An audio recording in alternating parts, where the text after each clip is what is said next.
Hello everyone. आज हम लोग moment of inertia using integration इस चीज़ को स्टडी करेंगे। जैसे कि रेक्टेंगल का मोमेंट ऑफ इनर्शिया उसकी सेंट्रोइडल एक्सिस के about B D cube by 12 होता है, ट्राइंगल का बी एच क्यूब बाई 36 होता है। आफ्टर ऑल फॉर्मुलेस आए कहाँ से? हमने अप्लाई तो कर दिया, एक पिछले टर्न में एक न्यूमेरिकल प्रॉब्लम भी किया था और हम लोगों ने इन फॉर्मुलेस को उस न्यूमेरिकल में अप्लाई किया था। लेकिन how this B D cube by 12 has come, ये बी डी क्यूब बाई 12 आया कैसे, किस तरीके से है, बी एच क्यू बाई 36 कैसे आता है, सर्कल का पाई डी 4 बाई 64 कैसे आता है ये। यानी कहीं ना कहीं हमें इन फॉर्मुलेस को डिराइव करना भी ज़रूरी है और इनको समझना भी ज़रूरी है क्योंकि ये जो हम इंटीग्रेशन की तरीके से मोमेंट ऑफ इनर्शिया को निकालेंगे, ये आपके और कोई फिगर्स और कोई अननोन फिगर्स हैं, उनका भी मोमेंट ऑफ इनर्शिया आप इंटीग्रेशन की सहायता से कैलकुलेट कर सकते हैं। ओके, तो सबसे पहले कंसेप्ट की बात करते हैं जो पहले हम लोगों ने स्टडी किया था। फॉर एग्जाम्पल हम लोगों ने किया था, एक जनरल फिगर ले लिया था, पहले उसको रिवाइज कर लेते हैं। उसका एरिया हमने ए लिया था, ठीक है, और किसी कोई एक्सिस रैंडमली मान लेते हैं, से इट इज एक्स एक्सिस। इस एक्स एक्सिस के बाद जब हमने मोमेंट ऑफ इनर्शिया निकाला था तो हमने उसको छोटे छोटे एरियाज में डिस्ट्रीब्यूट कर दिया था। दैट इज A1 मान लेते हैं, इसको A1 मान लेते हैं, इस वाले एरिया को A2 मान लेते हैं, इसकी परपेंडिकुलर डिस्टेंस इस एक्स एक्सिस से मेजर कर ली, से इट इज Y1, इससे इसकी परपेंडिकुलर डिस्टेंस मेजर कर ली, से इट इज Y2। इस तरीके से हमने मेजर कर ली। ओके, तो फिर हमने जब एक्स एक्सिस के अबाउट इसका जो मूवमेंट ऑफ इनर्शिया लिखा था, that is I x, it can be written as summation of a I y I का स्क्वायर। ये कंसेप्ट हम लोगों ने पढ़ लिया था, means area into perpendicular distance का स्क्वायर। तो पहले वाले एरिया का movement of inertia A1 into Y1 square, दूसरे वाले का movement of inertia A2 into perpendicular distance का स्क्वायर यानी कि A2 इंटू Y2 का स्क्वायर, और बहुत सारे एरियाज हो सकते हैं, तो उनके लिए हमने समेशन का इस्तेमाल किया। समेशन का मतलब है सम करना, यानी कि ऐड कर देना। अच्छा, अब ये तो है summation, this is known as summation, यानी कि सब चीजों को सम करना। अब इस समेशन को हम लोग कन्वर्ट कर देंगे, दिस इज समेशन SUMMATION। अब इस समेशन को हम कन्वर्ट कर देंगे इंटीग्रेशन में। ये चीज आपको ध्यान रखनी है। अगर दोनों का लिटरली मीनिंग देखें तो समेशन का मतलब भी है सब चीजों को ऐड करना, और integrate means we are uniting all the things, यानी कि वहां पर भी हमें चीजों को इंटीग्रेट करना है, एक साथ कलेक्ट करना है। बस समेशन में क्या होता है कि जितने भी एलिमेंट्स आपने लिए हैं, जैसे हमने एरिया लिए हैं, वो वैल्यू सिग्निफिकेंट है, यानी कि वैल्यू हम आराम से समझ सकते हैं, देख सकते हैं। टेंडिंग टू जीरो नहीं है, जीरो के आसपास नहीं है। जैसे A1 है, हो सकता है इसका एरिया हो 10 सेंटीमीटर स्क्वायर, A2 का हो 15 सेंटीमीटर स्क्वायर, यानी कि एरिया ये सिग्निफिकेंट है, यानी कि इनकी वैल्यूज हमें समझ में आ रही है, हम लिख सकते हैं, फील कर सकते हैं। लेकिन जब हम इंटीग्रेशन का इस्तेमाल करते हैं तो वहां पर एरिया एलिमेंट बहुत छोटा हो जाता है, यानी कि हमें एक बहुत छोटा एलिमेंटल एरिया लेना पड़ेगा, दैट इज DA। जिसके आगे D लिखा हो तो अंडरस्टूड है कि वो बहुत छोटा है, यानी कि it is tending to zero, यानी कि DA will be tending to zero, यानी कि इतना छोटा है कि हम उसको जीरो कह सकते हैं। मतलब DA की वैल्यू 0.000000087, यानी कोई पूछेगा इतने सारे जीरो लगाने से अच्छा हम डायरेक्टली इसको जीरो लिख दें, यानी कि उस तरह की चीज बहुत ही इसको कहते हैं इनफाइनिटेसिमली वेरी स्मॉल, यानी बहुत छोटा है, that is tending to zero. तो जब भी हम इंटीग्रेशन करेंगे तो एलिमेंट को बहुत छोटा ले लेंगे। और जैसे यहां पर हमने डिफरेंट एलिमेंट्स लिए, A1 A2 A3, इस तरीके से सबका एरिया अलग अलग है। लेकिन जब हम इंटीग्रेशन में करते हैं तो हम एक ही एलिमेंटल एरिया लेंगे और उसी जैसे सारे एलिमेंटल एरियाज होंगे। इस चीज का आपको ध्यान रखना पड़ेगा, ठीक है। तो आगे देखते हैं। जैसे मान के चलिए हमने कोई इस तरीके से एक एरिया ले लिया, ओके। अब इसमें हम इस तरीके से कोई एलिमेंटल, ये एलिमेंट देखने में बड़ा लग रहा है लेकिन हम इसको थोड़ी देर के लिख दे रहे हैं, that is DA, means DA is tending to zero. अब इसमें आपको दूसरा एरिया एलिमेंट बनाने की जरूरत नहीं, क्योंकि दूसरा एलिमेंटल एरिया भी अगर हम लेंगे तो वो भी DA होगा, क्योंकि सब चीज टेंडिंग टू जीरो है, सब सेम है। तो आप एक एलिमेंटल एरिया से अपना काम चला सकते हैं, और वही एक्स एक्सिस ले लेते हैं, दैट इज X, ओके। इस एलिमेंटल एरिया जो कि बहुत छोटा है, इसको हम y मतलब एक्स एक्सिस से परपेंडिकुलरली मेजर करते हैं, दैट इज Y, ओके। तो इसका मतलब है सबसे पहले हमें छोटे से इनफाइनिटेसिमली वेरी स्मॉल जो एरिया है, इसका मोमेंट ऑफ इनर्शिया इस एक्स एक्सिस के अबाउट लिखना चाहते हैं, तो it will be simply written as DIX। ये ध्यान रखना है हमें, DIX। आपको पूछेगा D क्यों लिखा, क्योंकि एलिमेंट ये जो एरिया है बहुत छोटा है, तो इससे रिलेटेड जो भी चीजें होंगी, अभी यहाँ पे मूवमेंट ऑफ इनर्शिया कर रहे हैं, वो भी सब छोटी होंगी, यानी कि वो भी इनफाइनिटेसिमली वेरी स्मॉल होंगी। इसीलिए हम लोग छोटे से एलिमेंटल एरिया का मूवमेंट ऑफ इनर्शिया D यहाँ पर लगाना जरूरी है, क्योंकि हम कैलकुलस का इस्तेमाल कर रहे हैं इंटीग्रेशन का। लेकिन फॉर्मूला वही रहेगा, that is area into perpendicular distance का स्क्वायर, ओके। तो area is DA, and perpendicular distance is Y square. तो अब हम, लेकिन हमें तो पूरे एरिया का चाहिए, यानी पूरे एरिया का निकालने के लिए हम कह सकते हैं कि आई एक्स, यानी कि I x, this I x will be simply integration of d I x, यानी कि इसके आगे हम integration of d a into Y square इस तरीके से लिख सकते हैं। लेकिन जो ये डिफरेंशियल पार्ट होता है, आपको पता है इंटीग्रेशन में डिफरेंशियल पार्ट पीछे लिखा जाता है, तो यानी कि I x can be written as integration of Y square d a. Okay, इसका हम लोग यूज करेंगे, यानी कि दिस इज द कंसेप्ट। इस कंसेप्ट को हम इस्तेमाल करेंगे, इंटीग्रेशन कंसेप्ट को इस्तेमाल करेंगे किसी भी फिगर का मोमेंट ऑफ इनर्शिया डिराइव करना, किसी भी एक्सिस के अबाउट। कोई जरूरी नहीं कि वो सेंट्रोइडल एक्सिस हो, किसी भी एक्सिस के अबाउट हम डिराइव कर सकते हैं। बस उस एरिया, एक छोटा सा एलिमेंटल एरिया लेना पड़ेगा which is tending to zero, और उसकी परपेंडिकुलर डिस्टेंस नाप देनी पड़ेगी और उसको इंटीग्रेट करना पड़ेगा, कुछ लिमिट्स लगानी पड़ेंगी, वो तो फिगर देख के पता चलेगा। एलिमेंटल एरिया का क्या शेप लेना पड़ेगा, अब ये तो कंसेप्ट है, जब हम उसको उस पर्टिकुलर फिगर पाएंगे तो हमें समझ में आएगा, दिखेंगी चीजें कि कैसे किस तरीके से होंगी ये सारी चीजें। ओके, अच्छा, अब आगे देखते हैं। मान के चलते हैं जैसे ये है, कभी हमें इस एक्सिस के अबाउट निकालना पड़े, मान लीजिए कभी हमें यदि इस एक्सिस के अबाउट निकालना पड़े, से वाई एक्सिस मान लेते हैं यहां पर, तो यहां पर भी हम छोटा सा एलिमेंटल एरिया ले सकते हैं, that is D A, and D A will be tending to zero. इसको हम परपेंडिकुलरली मेजर कर लें यहां से, और परपेंडिकुलर डिस्टेंस को हम लोग मान लेते हैं that is x.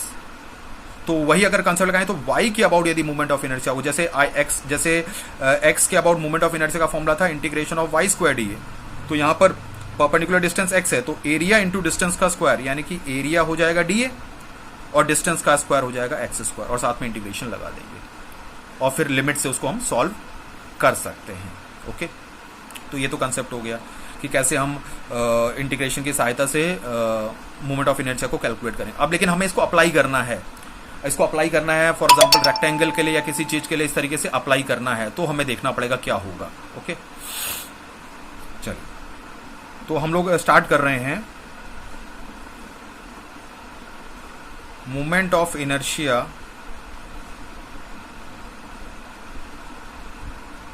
Of a rectangle, ठीक है, अबाउट इट्स सेंट्रोइडल एक्सिस। ठीक है, सबसे वैसे तो हम किसी भी एक्सिस के अबाउट निकाल सकते हैं, लेकिन सेंट्रोइडल एक्सिस फेमस एक्सिस है, इसके अबाउट एक बार निकाल के देखते हैं, बाकी फिर और एक्सिस के अबाउट भी देखा जाएगा कैसे निकाल सकते हैं इस तरीके से। ओके, तो हम इस टॉपिक पर है movement of inertia of a rectangle about it's centroidal axis. इसको हम लोग नेक्स्ट पेज पर देखते हैं। तो सबसे पहले एक रेक्टेंगल हम लोग ड्रॉ कर लेते हैं, ध्यान से समझिएगा, एक रेक्टेंगल हम लोग ड्रॉ कर लेते हैं। ओके, दिस इज रेक्टेंगल, और ये इसका बेस b है और ये इसकी हाइट दैट इज d है। ओके, सेंट्रोइडल एक्सिस ड्रॉ कर लेते हैं, यानी कि इसी एक्सिस के अबाउट कैलकुलेट करना है। तो आपको ये समझ में आना है कि एक्सिस बॉटम से भी निकल सकती है, एक्सिस बीच में से भी निकल सकती है, एक्सिस साइड में से भी निकल सकती है, एक्सिस वर्टिकली भी निकल सकती है। किस एक्सिस के अबाउट निकालना है ये सबसे ज्यादा जरूरी है, क्योंकि तभी इंटीग्रेशन हमें ध्यान देना पड़ेगा, लिमिट्स चेंज हो जाएंगी नहीं तो। यहां पर हमें पता है कि यही एक्सिस है जिसके अबाउट हमें मूवमेंट ऑफ इनर्शिया निकालना। आप इस एक्सिस को कोई नाम दे सकते हैं, जी नाम दे सकते हैं, एक्स नाम दे सकते हैं। फॉर एग्जांपल हमने इसको नाम दिया जी डैश। इस एक्सिस के अबाउट आपको मूवमेंट ऑफ इनर्शिया कैलकुलेट करना है। तो हमें पता है कि पहले किसी भी एक्सिस के अबाउट मूवमेंट ऑफ इनर्शिया छोटा सा एलिमेंटल एरिया लेना पड़ता है। अब यहां पर हम इस तरीके से कोई ऐसे रैंडमली कोई एलिमेंट नहीं ले सकते, हमें ऐसा एलिमेंट लेना है जो हमें मैथमेटिकली आंसर को निकलवाए भी, सॉल्व करवाए। तो हम एक छोटे से एलिमेंट को स्ट्रिप के फॉर्म में ले रहे हैं, पट्टी के फॉर्म में ले रहे हैं इस तरीके से, ये चीज, और इसको हम हल्का से इस तरीके से शेड कर दे रहे हैं, यानी कि ये जो है ये हमारा एरिया एलिमेंट है दैट इज डी ए। अब जो भी एलिमेंटल एरिया है उसकी पोजीशन हमें डिफाइन कर रही है, उसकी पोजीशन डिफाइन कर रही है, क्योंकि हम इस एक्सिस के अबाउट निकाल रहे हैं, तो इसी एक्सिस से इस एलिमेंट को मेजर करना है। अगर ये एक्सिस यहां ना हो कि यहां पर होती तो हम यहां से मेजर करते, ये एक्सिस नीचे होती तो हम वहां से मेजर करते, लेकिन चूंकि एक्सिस यहां पर है और इसी के अबाउट हमें कैलकुलेट करना है, तो आपको इस एलिमेंट को इसी एक्सिस से मेजर करना है कंसेप्ट के हिसाब से। तो मान के चलते हैं ये जो डिस्टेंस है दैट डिस्टेंस इज y। अब ये y ये मतलब वर्टिकल के अलोंग है या y के अलोंग है, तो ये जो एलिमेंटल स्ट्रिप है अगर ये बहुत छोटा है तो इसके स्ट्रिप की जो थिकनेस है that will be very small. अब लोग चूंकि अब y के अलोंग चल रहे हैं तो इसको हम कन्वीनियंटली लिख सकते हैं दैट इज dy। अगर हम इस डिस्टेंस को z लिखते तो हम इसका नाम रख देते dz, अगर इसका नाम c रखते तो इसका नाम dc, क्योंकि जिसके अलोंग जाना है उसी जैसा लिखना है, यानी कि हमने इसको dy लिखा। अब चूंकि रेक्टेंगल यूनिफॉर्मली जा रहा है, बराबर है, यानी कि ये डिस्टेंस तो हमें पता है, कंफर्म है, दैट इज बी। यानी कि इस एरिया को हमें डिफाइन करना पड़ेगा, लिखना पड़ेगा, यानी कि दिस एरिया। अब चूंकि ये भी एक छोटा सा रेक्टेंगल के फॉर्म में ही है, तो रेक्टेंगल, ये भी छोटा सा एक रेक्टेंगल है, और रेक्टेंगल का area one side into another side, यानी कि एक साइड बी हो गया और दूसरा साइड हो गया हमारा that is D Y, that is B into D Y, यानी इसका एरिया डिफाइंड हो गया, डी है। अच्छा, अब इस छोटे से एरिया का जब हम इस जी जी डैश एक्सिस के अबाउट मूवमेंट ऑफ इनर्शिया निकालेंगे तो हम लिख सकते हैं D I G G dash, जैसे आपको समझाया गया था, D I G G dash, and it will be equals to area into area D A है और ये वाई स्क्वायर, ये फॉर्मूला है हमारा फिक्स है। तो डी ए की जगह हम लोग पुट कर सकते हैं B into D Y into Y का स्क्वायर। इसको थोड़ा प्रॉपरली लिख लेते हैं क्योंकि डिफरेंशियल पीछे आना चाहिए, यानी कि इसको हम लोग लिख सकते हैं that is B into Y square into D Y. Okay, this is D I G G dash.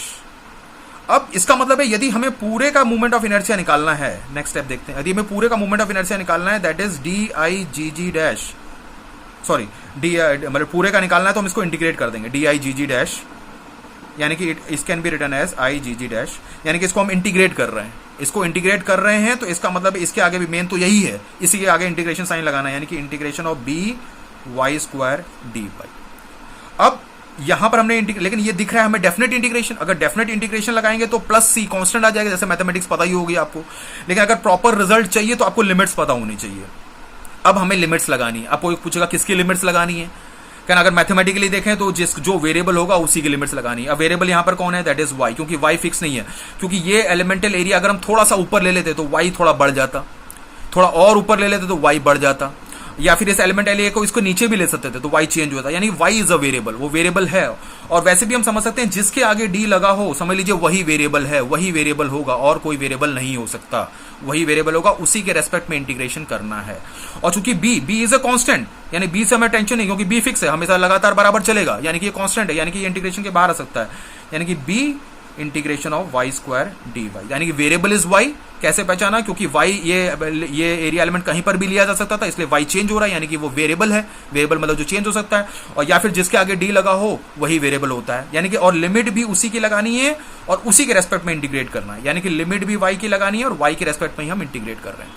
अब लिमिट की बात आती है, तो ये लिमिट की बात आती है कि मैक्सिमम मिनिमम, यानी कि ये रेक्टेंगल को हमें पूरा कवर करना है। अब ये एलिमेंट को चलाना है, यानी कि ये एलिमेंट सबसे ज्यादा एक्सट्रीम पर कहां जा सकता है, हमें पता है कि इस एलिमेंट सबसे ज्यादा टॉप पर लिया जा सकता है, यानी कि टॉप, क्योंकि इसके बाहर चला जाएंगे तो रेक्टेंगल ओवर हो जाएगा। और इस एलिमेंट को सबसे डाउन या सबसे मिनिमम कहां ले जा सकता है, तो सबसे मिनिमम यहां नीचे ले जा सकता है, यानी कि सबसे नीचे ये यहां पर होगा। इसका मतलब है इस एलिमेंट को इस यहां से बॉटम से लेकर ऊपर तक पूरा इस तरीके से चला सकते हैं, और वो चलाना भी जरूरी है, तभी पूरा रेक्टेंगल कवर होगा। इसका मतलब है अब जब ये एलिमेंट सबसे बॉटम पर होगा तब y की क्या वैल्यू होगी, तब वही तो लिमिट होगी, लेकिन हमारी रेफरेंस एक्सिस ये है, ये ध्यान रखना कि इसी के रेस्पेक्ट में मेजर करना है। तो यानी कि जब हम इससे नीचे जाएंगे तो चीजें क्या हो जाएंगी, नेगेटिव हो जाएंगी, यानी कि जब हम नीचे जाएंगे और ये एलिमेंट सबसे नीचे चला जाएगा तो ये यहां पर मतलब यहां से यहां तक हमें डिस्टेंस मेजर करना पड़ेगा, और this length will be nothing but d/2। लेकिन चूंकि हम लिमिट लगाएंगे तो यहां पर हम लोग लिमिट लग देंगे, दैट इज -d/2। ओके, और जब ये बिल्कुल टॉप पर जाएगा तो यहीं से मेजर करना है, क्योंकि यही रेफरेंस एक्सिस है, तो ऊपर चला जाएगा तो ये हो जाएगा दैट इज +d/2, यानी कि लिमिट हो जाएगी -d/2 से लेकर +d/2। ओके, चलिए अब ये हमारे पास स्टेप हो गया, यानी कि इसको हम फर्दर करते हैं, यानी कि ये हो जाएगा b इंटीग्रेशन ऑफ -d/2 से लेकर +d/2 और y स्क्वायर dy। अब इसको हम बहुत ही इजीली कैलकुलेट कर सकते हैं, इसको हम बहुत इजीली कैलकुलेट कर सकते हैं इस तरीके से, और इसको लिख सकते हैं b और y स्क्वायर का इंटीग्रेशन हो गया y³ and the limit will be from -d/2 से लेकर +d/2। अब इसमें वैल्यू पुट कर देते हैं, b/3 तो इंटीग्रेशन आसान है, सबसे पहले d/2 को पुट करेंगे तो d/2 का क्यूब हो जाएगा, फिर माइनस b बाहर आ गया, 3 बाहर आ गया, d/2 माइनस, क्योंकि first limit minus second limit, अब सेकेंड लिमिट में पुट करेंगे तो -d/2 का होल क्यूब। इसका मतलब ये रिजल्ट हो जाएगा b/3 इंटू ये हो जाएगा d³/8, ये जब -3 टाइम्स है तो minus into minus into minus minus बनेगा, फिर एक माइनस है तो सब मिला के प्लस हो जाएगा, यानी कि दैट इज d³/8। तो result will B b/3 into d³ हो जाएगा 2d³/8, तो 2 से 4 कटेगा and the result will B bd³ divided by 12। Clear हो गया, ठीक है। चलिए अब हम एक और काम करते हैं, ये तो आगे आपका बी डी क्यूब बाई 12। चलिए अब एक और काम करते हैं। अब ये तो आपको लगा होगा सेंट्रोइडल एक्सिस के अबाउट हमने कैलकुलेट किया, अब हम किसी और एक्सिस के अबाउट भी कैलकुलेट करके देख लेते हैं इसको। तो हम लोग करेंगे moment of inertia of rectangle about it's base, मतलब एक्सिस हमने चेंज कर दी, और देखते हैं क्या इंटीग्रेशन अप्लाई होता है। कहीं ऐसा तो नहीं कि सिर्फ सेंट्रोइडल पर अप्लाई हो रहा है और किसी और एक्सिस के बाद अप्लाई नहीं हो रहा है। इसको जरा हम देखते हैं। तो जैसे फॉर एग्जांपल हमने रेक्टेंगल ले लिया, कॉन्सेप्ट वही रहेगा। चलिए अब इसका बेस में कोई एक्सिस ले लेते हैं। फॉर एग्जांपल यहां इसका बेस है और इस एक्सिस का नाम हमने दे दिया दैट इज ए बी। अब इस एक्सिस के अबाउट निकालना है, सेंट्रोइडल के अबाउट नहीं, लेकिन कॉन्सेप्ट तो वही रहेगा। एक छोटा सा एरिया एलिमेंट ले लेगा तो फिर हम स्ट्रिप के फॉर्म में ले लेंगे। मान चलो हमने स्ट्रिप के फॉर्म में ले लिया, इस तरीके से ये ले लिया। ओके ये इसका बी ही रहेगा साइज, और this size will be D. अब चूंकि ये रेफरेंस एक्सिस है तो यहां से मेजर करना है, तो ये डिस्टेंस हो जाएगी वाई। ओके ये ध्यान रखना है क्योंकि ये यहीं से मेजर करना है उस एलिमेंट को, पहले सेंट्रोइडल से मेजर किया था, और चूंकि वाई के अलोंग मेजर कर रहे हैं तो ये आपको इंटीग्रेशन कंसेप्ट बता गया था, this distance will be D Y. तो इस एरिया तो एलिमेंट वही रहेगा, बाकी काफी चीजें कॉमन है, यानी area will be simply equals to B into D Y. अब इसका मतलब है इस छोटे से एलिमेंट का जब हम ए बी के अबाउट मोमेंट ऑफ इनर्शिया निकालेंगे तो वो हो जाएगा area y square into d a. तो I a b will be equals to integration of Y square d a. ये फिक्स है फॉर्मूला, बस किसी भी एक्सेस के अबाउट, बस लिमिट आपको बस ये ध्यान रखना है कि फॉर्मूला हमेशा हम ध्यान देखेंगे सेम रहेगा, बस लिमिट्स चेंज हो जाएंगी। अब मतलब उस वाले रिजल्ट में इस वाले में करने में तरीका लगभग सेम है, जब लिमिट की बात आएगी तब ध्यान देना है, इसीलिए इसका रिजल्ट डिफरेंट आएगा। बाकी सारा कंसेप्ट वही, एरिया इंटू कंसेप्ट तो वही रहेगा। एक बार जो कंसेप्ट पढ़ लिया उसमें कहीं बदलाव तो आएगा नहीं। तो यानी कि वाई स्क्वायर डी है, यानी कि ये वैल्यू हो जाएगी integration of Y square into B into D Y. तो बी को बाहर ले लेते हैं, integration of Y square D Y. Okay ये हो गया। अब बात आती है लिमिट्स की, बस फर्क कहां पड़ेगा, सिर्फ लिमिट्स में। अब एक्सेस चूंकि रेफरेंस एक्सेस ये है, तो अब आपको देखना है कि आपको पूरे रेक्टेंगल को इसी स्ट्रिप से कवर करवाना है, इसी स्ट्रिप से पूरा रेक्टेंगल बनाना है। तो ये स्ट्रिप सबसे ज्यादा नीचे यहां चला जाएगा, इस पोजीशन पर चला जाएगा। तो रेक्टेंगल ये जब यहां पर ये स्ट्रिप जब सबसे नीचे वाली पोजीशन पर आएगा, क्योंकि यहीं से स्टार्ट होगा और टॉप मतलब बॉटम से लेकर टॉप तक इस स्ट्रिप को ले जाना है। तो जब ये सबसे नीचे आ जाएगा तो ऑटोमेटिकली वाई की वैल्यू 0 हो जाएगी, क्योंकि यही रेफरेंस एक्सेस है, यानी कि ये the lower limit will be 0। Okay और जब हम बिल्कुल टॉप पर चले जाएंगे स्ट्रिप को तो ये डी हो जाएगा, यानी कि लिमिट विल बी सिंपल, यानी कि 0 से डी हो जाएगा। वहां पर लिमिट थी क्योंकि हाफ बीच से ले रहे थे, तो -d/2 से +d/2। तो result will be equals to, okay ये चीज आपको ध्यान रखना है। अब हम इसको आगे देखते हैं। तो ये हो जाएगा आपका इस तरीके से, it is equal to B, और y का इंटीग्रेशन हो जाएगा y³/3, और फिर यहां पर लिमिट हो जाती है 0 से t तक। ओके 0 से 3 तक। यहां पर देख लेते हैं एक बार क्या रिजल्ट आया था वो, b into Y square into D Y, और 0 से लेकर d तक। ओके तो ये हो जाएगा आपका b इंटू, और ये b/3 ले लेते हैं और d पुट करेंगे तो फर्स्ट लिमिट हो जाएगी 3 बाहर ले लिया, और d पुट किया तो d³ -0, यानी कि रिजल्ट अल्टीमेटली आया bd³/3। This is the result, यानी कि बहुत ही आसान है। और ऊपर से अगर आप उस रिजल्ट को कंपेयर करें, वो जो रिजल्ट था आपके पास bd³/12। Okay and this result is bd³/3। अब कोई कंपेयर करेगा कि ये तो था सेंट्रोइडल एक्सिस के अबाउट, ये था आपका बेस के अबाउट। अब इनमें से किसकी वैल्यू ज्यादा है?